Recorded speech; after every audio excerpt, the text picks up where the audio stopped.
Shalom, senang sekali pada kesempatan yang berbahagia kali ini, saya boleh menyapa Bapak, Ibu, Saudara sekalian untuk memberitakan firman Tuhan. Perkenalkan, saya Pastor Nahor Huta Barat, saya seorang hamba Tuhan yang melayani di Kota Lumpia, Semarang. Baik, Bapak Ibu Saudara yang dikasihi Tuhan, sebelum kita mendengarkan firman Tuhan, mari kita satukan hati, kita berdoa. Bapa, di dalam nama Tuhan Yesus Kristus, kami mengucap syukur buat kebaikan kemurahan Tuhan.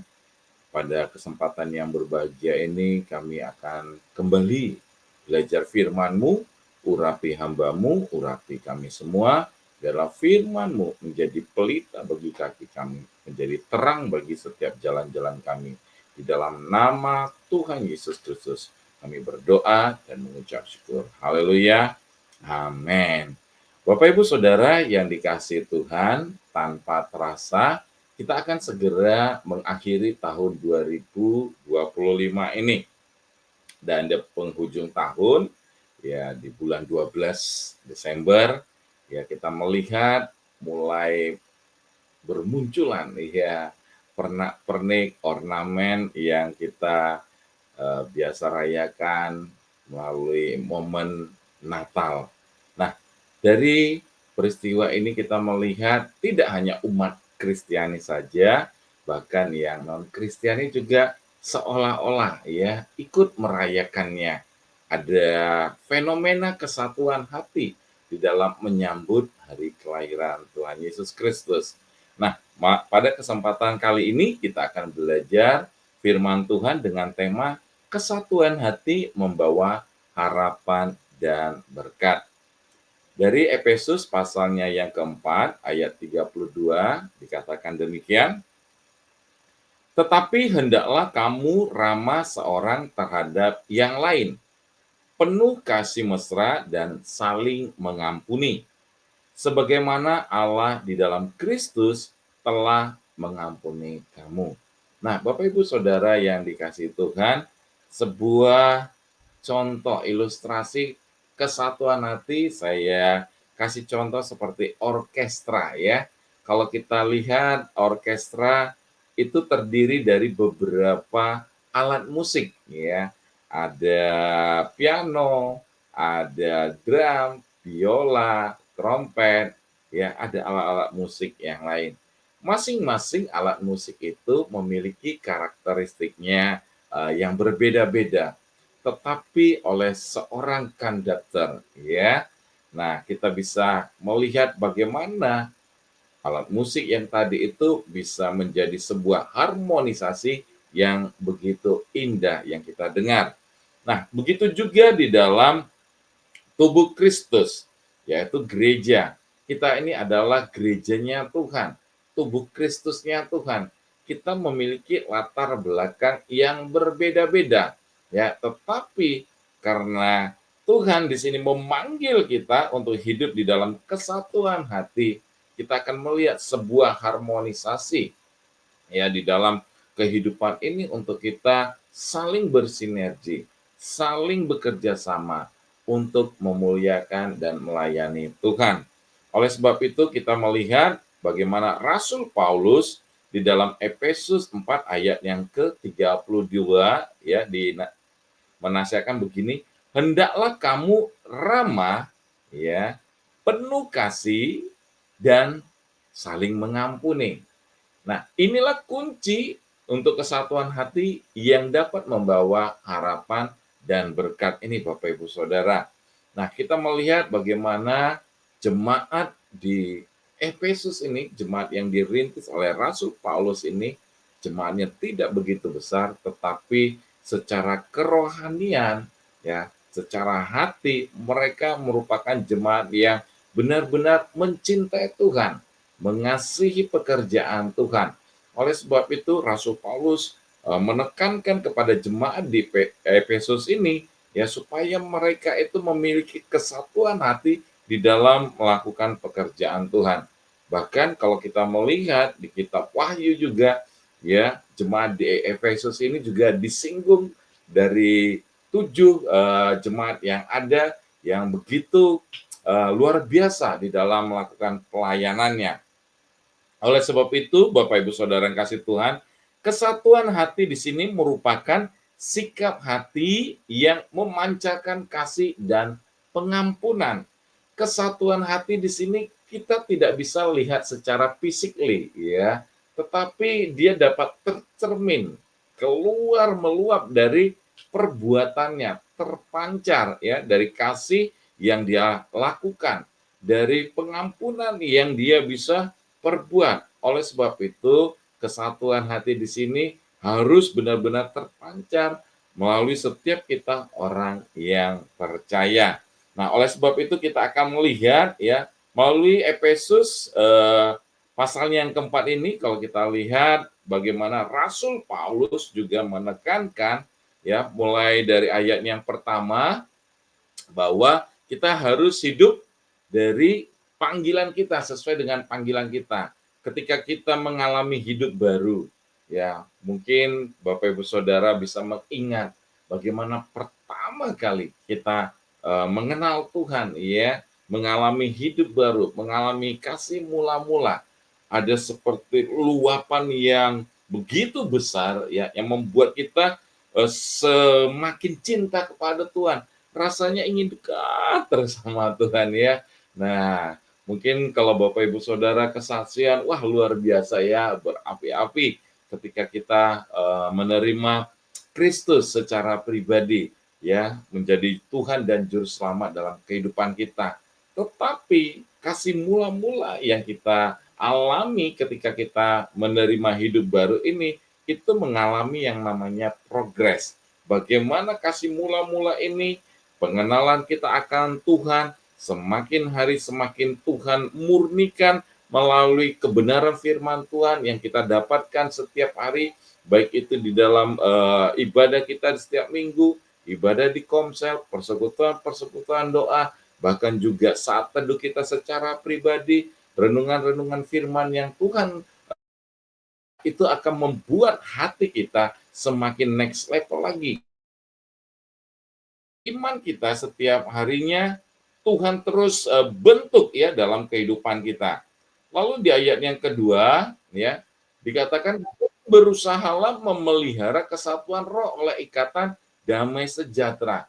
Nah, ketika hati kita dibentuk, diubahkan, dimurnikan oleh kebenaran firman Tuhan, ada satu perintah Tuhan juga dikatakan berusahalah memelihara kesatuan roh oleh ikatan damai sejahtera.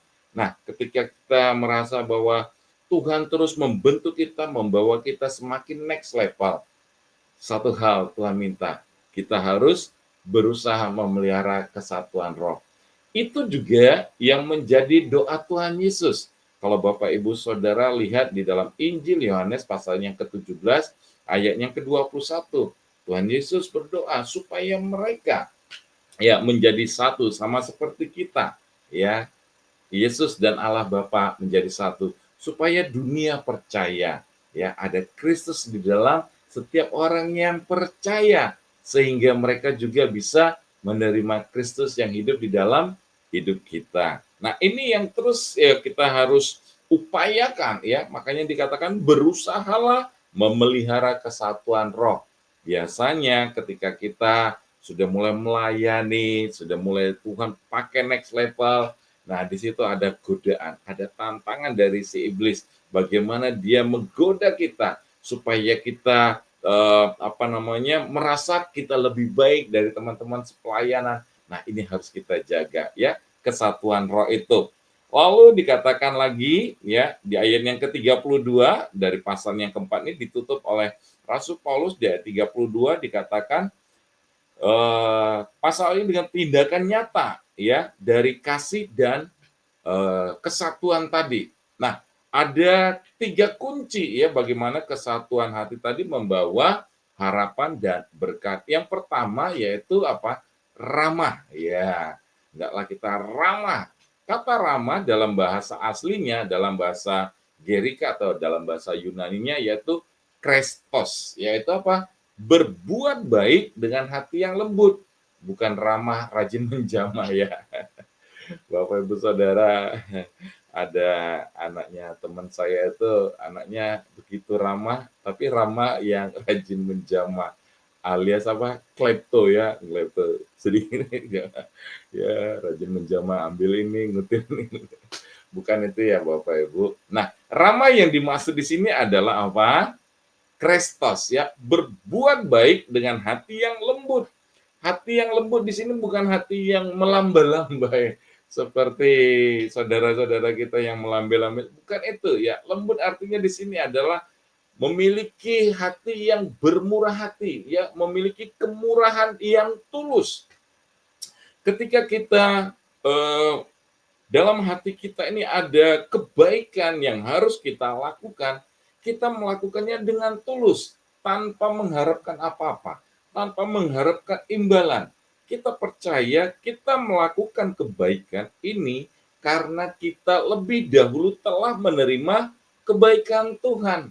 Jadi kebaikan yang kita lakukan sebagai tanda ucapan syukur kita, bukan sebagai cara kita untuk kita mendapatkan, atau bahasa lainnya itu seolah-olah kita ingin menyuap Tuhan ya supaya keinginan kita bisa dipenuhi oleh Tuhan, bukan, tetapi kita berbuat baik di sini benar-benar dengan tulus ya, tanpa mengharapkan apa-apa.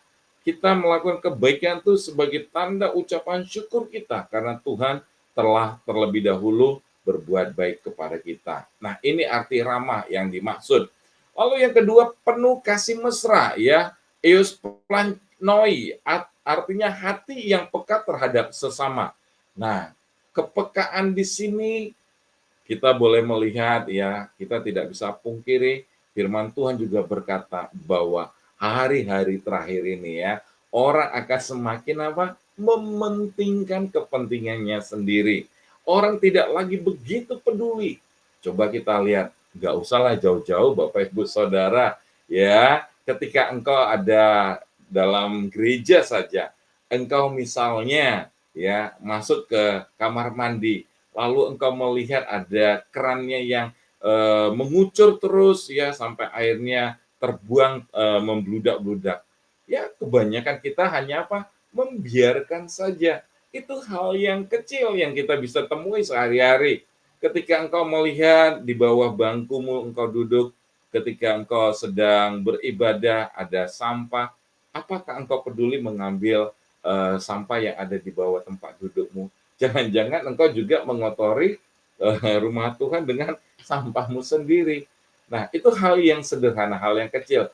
Terlebih lagi kita peduli kepada orang lain. Bagaimana kita mengasihi orang-orang yang membutuhkan pertolongan. Nah, kita melihat bagaimana Tuhan Yesus ketika dia melayani pekerjaan Tuhan, ya dikatakan dia masuk ke kota, dia masuk ke desa-desa, apa yang dikatakan oleh firman Tuhan, seringkali kita menemukan kata maka tergeraklah hati Yesus oleh apa? Belas kasihan. Nah, ini juga yang harus kita miliki sebagai anak-anak Tuhan. Bagaimana hati kita juga mudah memiliki apa? Hati yang tergerak oleh belas kasihan. Sedikit kesaksian Bapak Ibu Saudara, pada tanggal 28 Oktober kemarin tuh Semarang terjadi hujan yang deras banget ya, sehingga beberapa titik banjir. Lalu ketika saya mengantar istri saya kerja dinas siang, saya sekalian menjemput anak saya yang besar ya, sudah duduk di kelas 1 SMA. Lalu saya membawa adiknya yang kecil, masih kelas TK, jaraknya ya cukup jauh juga sih 10 tahun. Lalu karena anak saya belum pulang, saya nongkrong di Burjo ya untuk menunggu waktu beberapa menit ke depan.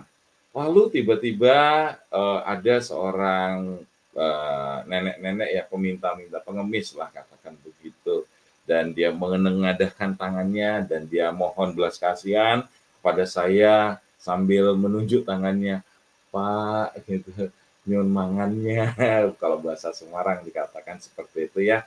Lalu saya langsung bersegera ya menyampaikan kepada yang punya warung supaya dia mempersiapkan dan membungkus buat makan si nenek tadi ini.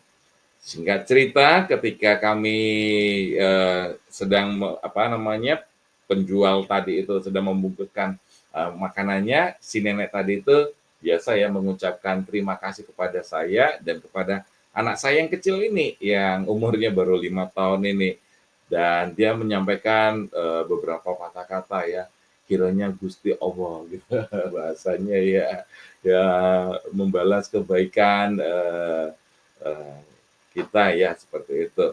Lalu anak saya yang kecil ini bisa nyeletuk loh Bapak Ibu Saudara. Dia bilang begini, ya, saya ini Tuhannya bukan Gusti Allah, saya ini Tuhan Yesus, ya.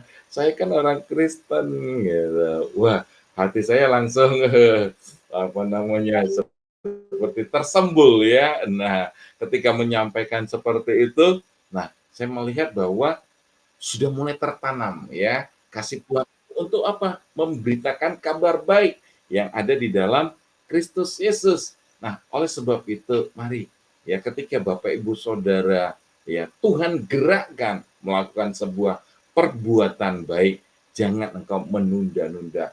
Ini yang Tuhan rindukan kepada setiap kita, untuk kita memiliki kepekaan ya di dalam melakukan perbuatan baik. Oleh sebab itu, mari ya kita harus mau melakukannya. Lalu saling mengampuni, meneladani Kristus yang lebih dahulu mengampuni kita. Coba kita lihat ya keluarga kita masing-masing. Bisa saja di dalam sebuah keluarga tadi mereka berkumpul, ada istri, suami, anak-anak, mungkin bahkan orang tua dan mertua. Apakah kita di dalam sebuah keluarga tadi juga itu memiliki kesatuan hati, atau masih ada ganjalan-ganjalan yang menghambat hati kita untuk saling mengasihi dan mengampuni di dalam keluarga kita sendiri? Ya, ada begitu banyak ya kejadian-kejadian.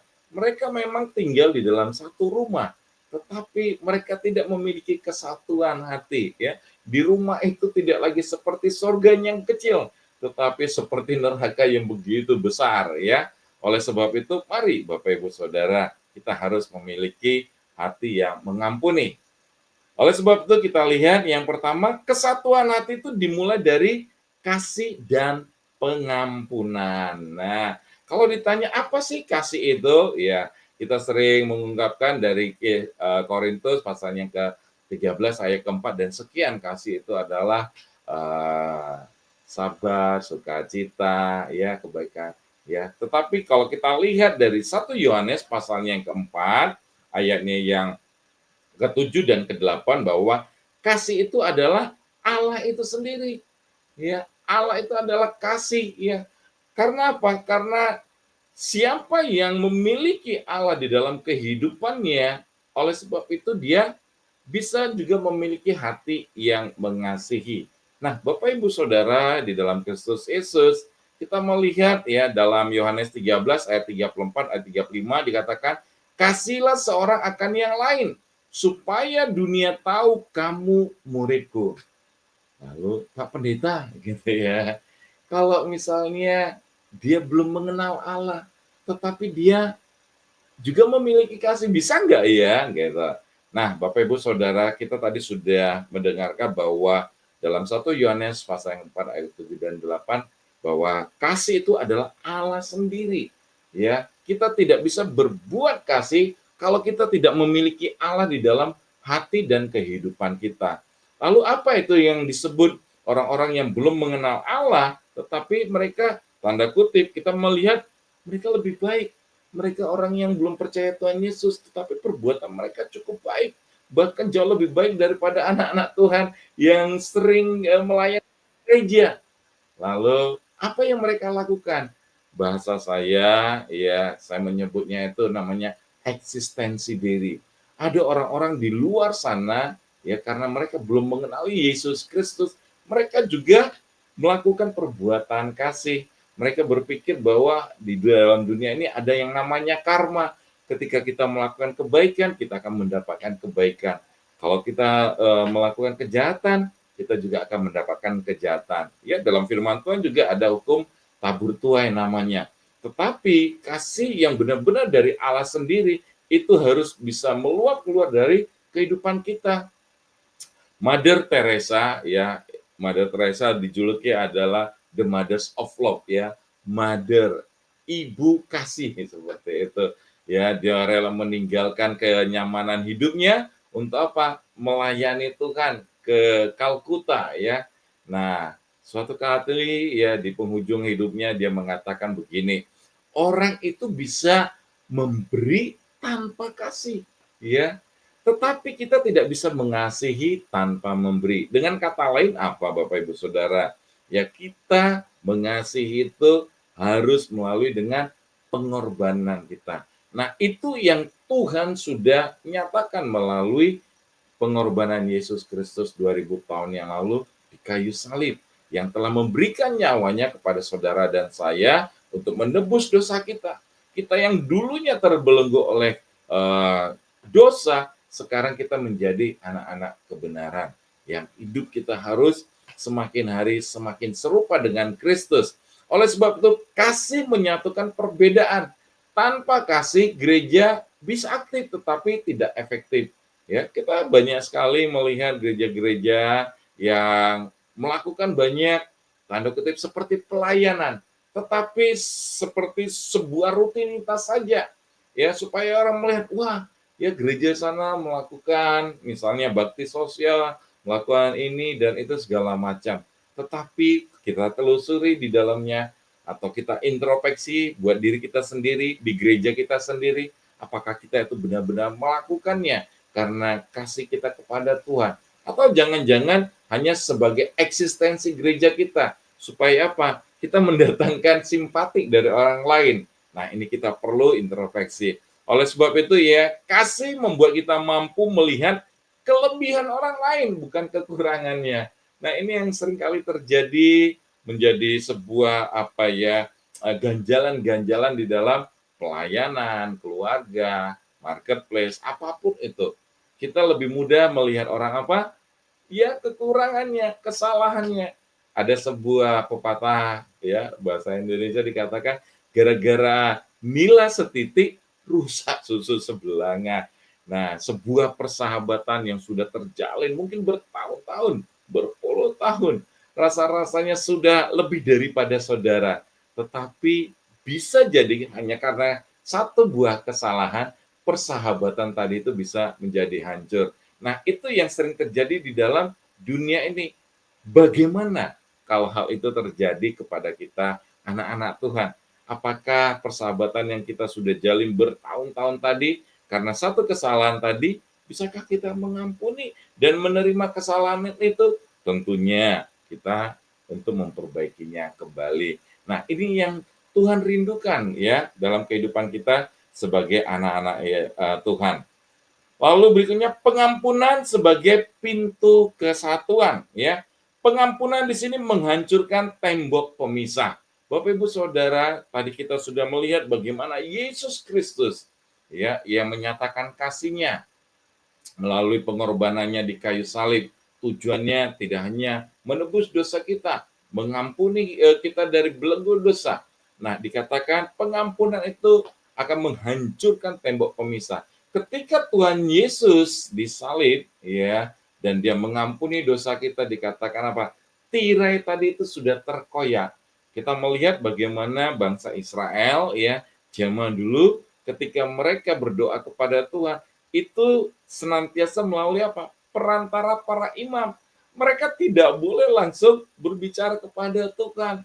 Mereka harus ada imam yang menyampaikan setiap doa-doa mereka. Nah, tetapi puji nama Tuhan, kabar baik hari ini ya karena ada pengampunan yang Tuhan berikan melalui pengorbanannya Tuhan kita Yesus Kristus. Dialah yang akan menghancurkan tembok pemisah tadi, tirai tadi terkoyak. Kita tidak lagi melalui pengantara. Kita sudah bisa langsung datang kepada Bapa. Kita berdoa kepada Bapa. Nah, Bapak Ibu Saudara yang kasih Tuhan, ketika kita sudah memiliki kesatuan hati dengan Tuhan, doa kita ini harus kita tingkatkan levelnya. Tidak hanya sebagai sarana komunikasi kita. Kita seringkali kita berdoa kepada Tuhan itu hanya sebagai sarana komunikasi kita untuk apa? Untuk meminta apa yang menjadi keinginan-keinginan kita. Tetapi lebih daripada itu, ketika kita melihat bagaimana esensi kesatuan Allah dengan Bapa di sorga, dengan Roh Kudus, itu lebih kepada kesatuan hati mereka di dalam melakukan apapun yang menjadi rancangan Tuhan, itu juga harus kita miliki.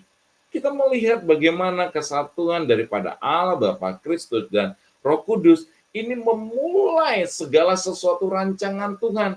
Bukankah itu juga yang terjadi melalui penciptaan manusia dan juga untuk apa? Penebusan dosa manusia. Ya, ketika Tuhan Yesus boleh turun ke dunia ini, itu sudah ada kesatuan hati ya antara Bapa di sorga dan juga Roh Kudus, sehingga Bapa di sorga mengutus anaknya Tuhan Yesus Kristus untuk ke dunia ini untuk menolong dan menyelamatkan Bapak Ibu, saudara dan saya. Nah, kita melihat banyak perpecahan bukan karena doktrin-doktrin ya.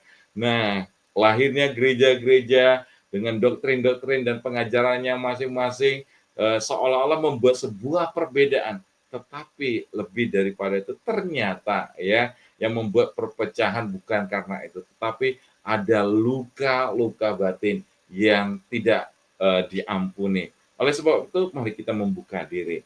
Ya, ketika muridnya Tuhan Yesus bertanya, berapa kali kita mengampuni? Ya, apakah kita mengampuni 7 kali? Tidak, tetapi 70 kali 7 kali. Artinya apa? Tidak terbatas. Artinya benar-benar sampai kita melupakan itu. Ketika Tuhan Yesus juga berkata dalam firman-Nya, aku sudah melupakan segala dosa-dosa yang kalian perbuat. Nah, walaupun dosa kita merah seperti kirmizi, Tuhan buat putih seperti salju. Nah, itulah kabar baik yang harus kita terima dari sebuah karya pengampunan yang luar biasa.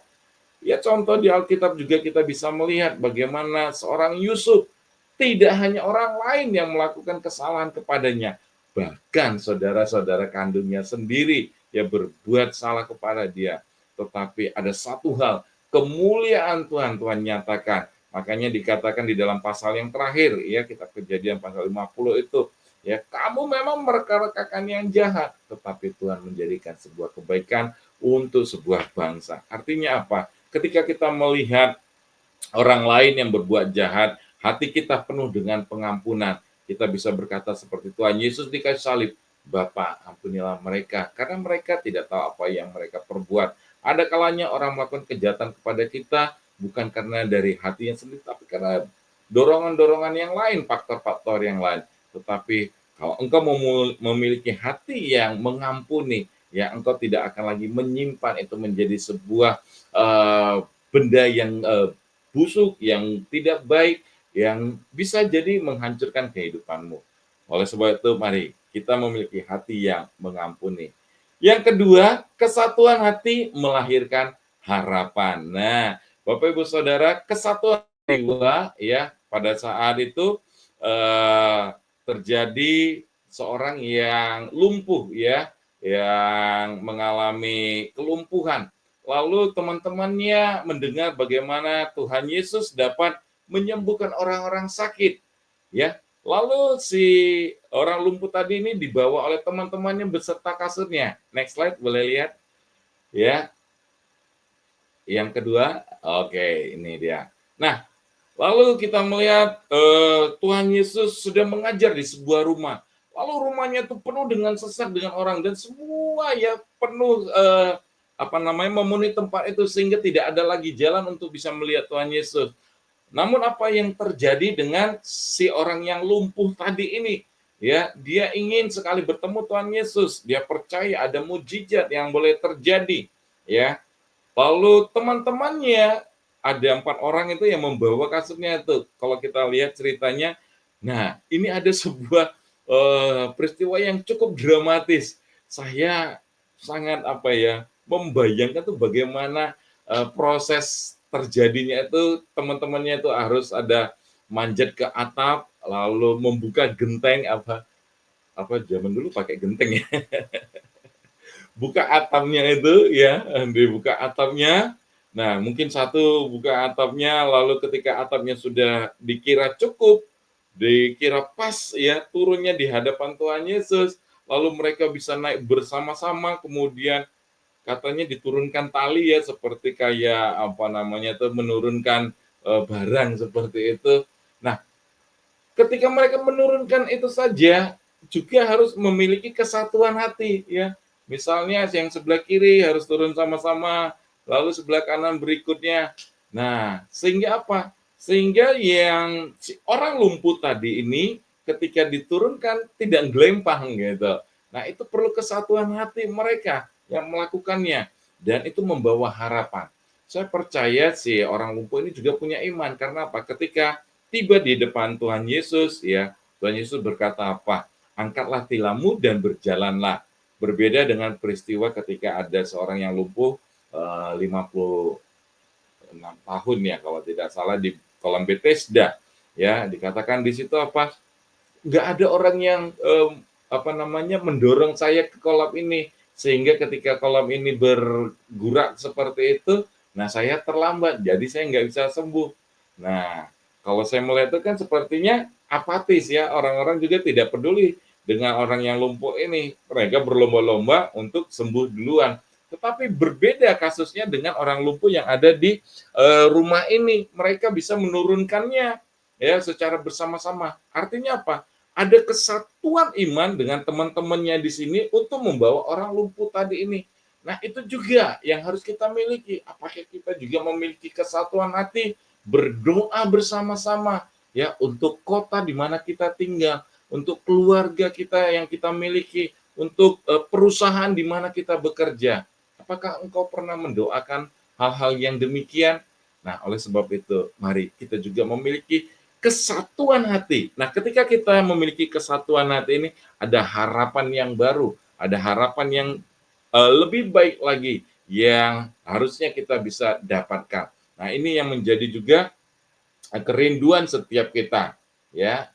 Next, harapan di dalam kebersamaan itu kita juga bisa melihat di dalam Kisah Rasul pasal yang pertama ayat 14.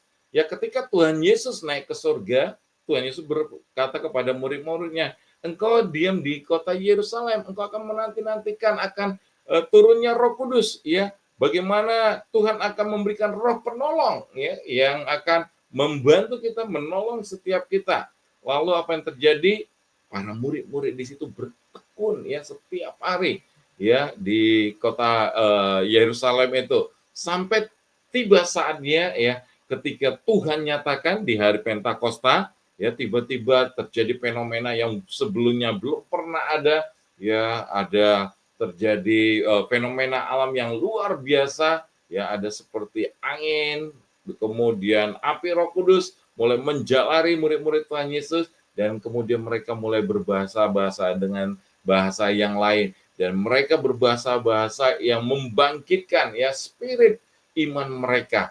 Nah, ini juga membawa pengharapan. Mereka yang dulunya yang mungkin kehilangan pengharapan, ya beberapa murid Tuhan Yesus juga sepertinya ada juga yang mulai kehilangan pengharapan. Wah, sepertinya kami mengharapkan Tuhan Yesus itu sebagai raja. Ternyata apa yang dibayangkan oleh murid-murid itu tidak sesuai dengan ekspektasi mereka. Mereka dulu membayangkan bahwa Yesus itu akan menjadi raja pemimpin mereka yang akan membebaskan mereka dari penjajahan Roma. Ternyata Tuhan berkata, ya kerajaanku bukan ada di dunia ini, tapi kerajaanku adalah kerajaan dari sorga. Yaitu apa? Datangnya Roh Kudus tadi ini. Dan apa yang disampaikan Tuhan Yesus itu Tuhan nyatakan dan itu membangkitkan kembali iman para murid-murid. Bahkan dikatakan apa di situ? Mereka bertekun hari lepas hari, saling apa? Membagi roti. Dan dikatakan bilangan mereka setiap harinya mengalami pertambahan. Dan disitulah muncul luar biasa ya. Petrus tampil lalu berkorban dengan berapi-api dengan semangat yang baru. Api Roh Kudus sudah ada dalam kehidupannya. Sekali berkhotbah, langsung 3.000 orang bertobat. Bagaimana dengan kita? Apakah engkau juga memiliki ya api Roh Kudus tadi itu yang membangkitkan iman kita ya untuk kita apa? Memiliki pengharapan. Dikatakan di sini ketika hati kita bersatu, pengharapan bangkit. Iblis takut pada umat Tuhan yang bersatu. Haleluya. Ketika kita memiliki kesatuan hati, gereja memiliki kesatuan hati, rumah-rumah tangga memiliki kesatuan hati, kita akan menutup celah buat si iblis untuk mengganggu kita, untuk mencuri, membunuh, dan membinasakan kehidupan kita sebagai orang percaya. Jangankan iblis, Bapak Ibu Saudara, ya kita lihat bagaimana peristiwa tentang pendirian Menara Babel itu, ya Tuhan Yesus juga memiliki pertimbangan. Wah, ini luar biasa. Kalau mereka manusia ini memiliki kesatuan hati, apa saja yang mereka perbuat akan berhasil. Cuma pada saat pendirian Menara Babel, kesatuan hati mereka dengan motivasi yang salah, ya. Makanya Tuhan menyerakkan ya orang-orang yang ada di Menara Babel itu. Kalau kita ganti, kita switch ya kesatuan hati kita memiliki motivasi yang benar seperti firman Tuhan dikatakan apa? Hendaklah kamu sehati dan sepikir oleh Kristus, itu akan membawakan berkat yang luar biasa. Haleluya. Next, yang ketiga, kesatuan hati akan mendatangkan berkat. Oh, belum ya. Harapan yang memulihkan. Gereja yang bersatu akan menyalurkan harapan bagi dunia yang terluka. Ya, Roma 15 ayat 13 dikatakan, semoga Allah sumber pengharapan memenuhi kamu dengan sukacita, damai sejahtera, karena kamu percaya kepada Yesus Kristus, supaya kamu berlimpah dalam pengharapan oleh kuasa Roh Kudus. Ya, hati kita tetap limpah dengan pengharapan. Pengharapan ini tidak boleh hilang dalam kehidupan kita.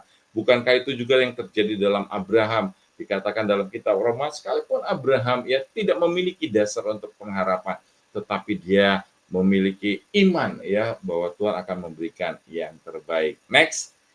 Yang ketiga, kesatuan hati mendatangkan berkah. Nah, ya, berbicara dengan berkat, ini ada ayat yang begitu populer, Mazmur 133 ayat 1 dan 3.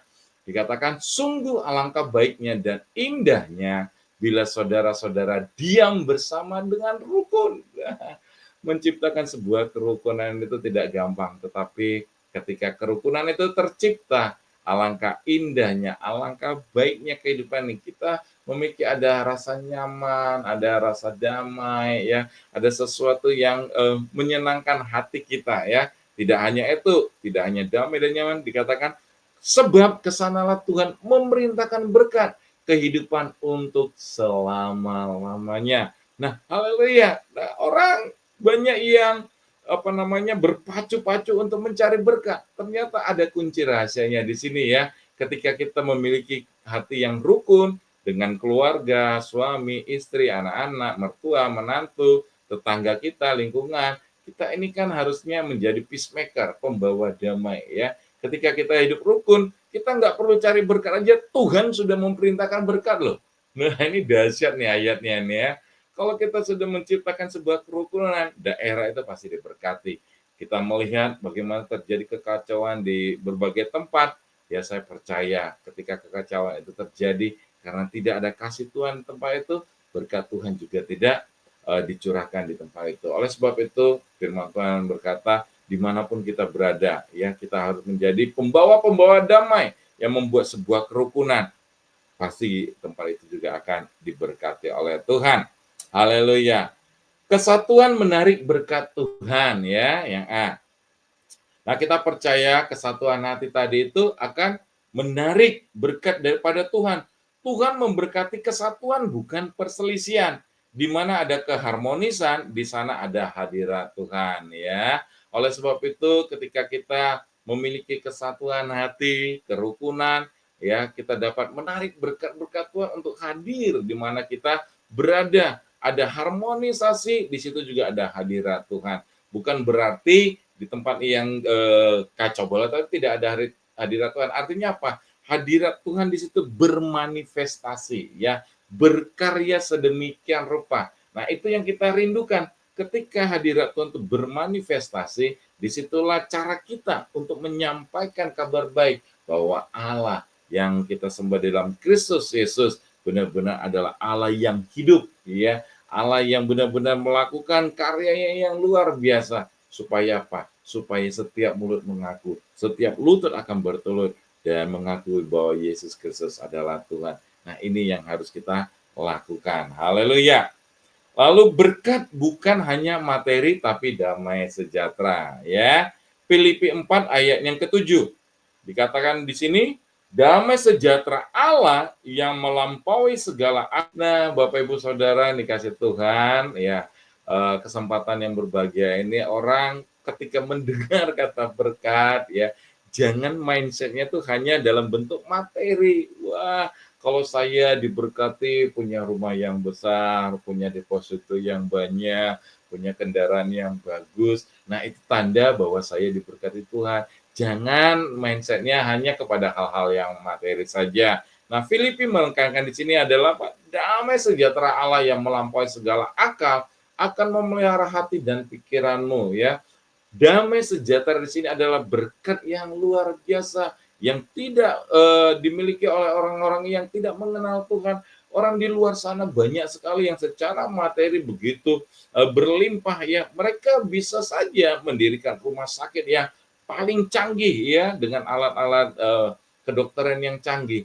Tetapi apakah mereka bisa membeli yang namanya kesehatan? Ya, mereka bisa saja memiliki rumah atau juga hotel-hotel berbintang 7, ya, yang fasilitasnya yang mewah, yang nyaman, ya, yang indah, tetapi apakah mereka bisa membeli yang namanya damai sejahtera? Belum tentu, ya. Oleh sebab itu damai sejahtera itu hanya ada di dalam apa? Kristus Yesus yang melampaui segala akal kita, ya. Orang-orang yang secara materi begitu berlimpah ketika mereka mengalami apa namanya kehidupan mencari kepuasan diri, ya, pada ending-endingnya mereka akan juga mencari yang namanya damai sejahtera. Nah, itu yang harus dimiliki di dalam Kristus Yesus. Nah, ketika engkau sudah memiliki damai sejahtera itu sendiri, engkau sudah mendapatkan berkat yang luar biasa. Lebih daripada rumah yang bagus, lebih daripada kendaraan-kendaraan yang bagus, lebih daripada deposito yang banyak, tapi bukan berarti saya meniadakan kebutuhan kita juga memang butuh, tetapi damai sejahtera itu akan melampaui daripada apa namanya pola pikir kita. Ketika engkau dalam pergumulan, ya, engkau dalam badai pergumulan, tetapi ketika engkau memiliki damai sejahtera, engkau tidak sama seperti orang dunia yang penuh dengan kekhawatiran. Engkau akan bisa melewati itu semua bersama penyertaan Tuhan. Makanya dikatakan damai di hati membawa berkat di dalam setiap aspek kehidupan kita, dalam langkah kita, keputusan kita, ya, apa yang menjadi rancangan-rancangan kita ke depan, kita sudah mikirnya apa yang aku perbuat untuk menyenangkan hati Tuhan. Itulah yang harusnya menjadi tujuan hidup kita. Next, kesimpulannya, kesatuan hati dimulai dari kasih dan pengampunan. Nah, kesatuan hati itu seperti Yesus Kristus bersama Allah Bapa di surga dan Roh Kudus, ya, mereka memiliki kesatuan hati menjadi pribadi yang begitu mengasihi ciptaannya, saudara dan saya, ya, memiliki kasih dan pengampunan, kiranya juga akan menyalakan pengharapan di dalam setiap kehidupan kita. Dikatakan dalam Ibrani pasal 6 ayat 19 bahwa Yesus Kristus adalah sauh. Sauh adalah pengharapan tadi itu yang sudah dilabuhkan ke belakang tabir.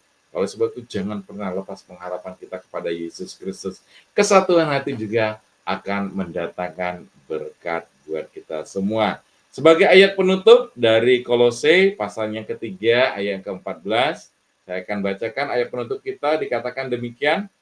Dan di atas semuanya itu, kenakanlah kasih sebagai pengikat yang mempersatukan dan menyempurnakan. Sekali lagi, Kolose 3 ayat 14, dan di atas semuanya itu. Di atas semuanya apa? Di atas segala sesuatu kehidupan kita ini yang terjadi hari lepas hari, ya, dikatakan apa? Kenakanlah kasih sebagai pengikat kita. Ini yang menjadi ciri khas kita sebagai orang-orang percaya kepada Yesus Kristus. Yang apa? Yang mempersatukan dan menyempurnakan. Firman Tuhan juga berkata, hendaklah kamu sempurna seperti Bapa di surga yang sempurna. Nah, artinya apa? Kita sempurna di sini adalah kita dapat menyelesaikan apa yang menjadi panggilan kita, apa yang menjadi bagian kita, sehingga pasalnya Tuhan tadi itu bisa tergenapi.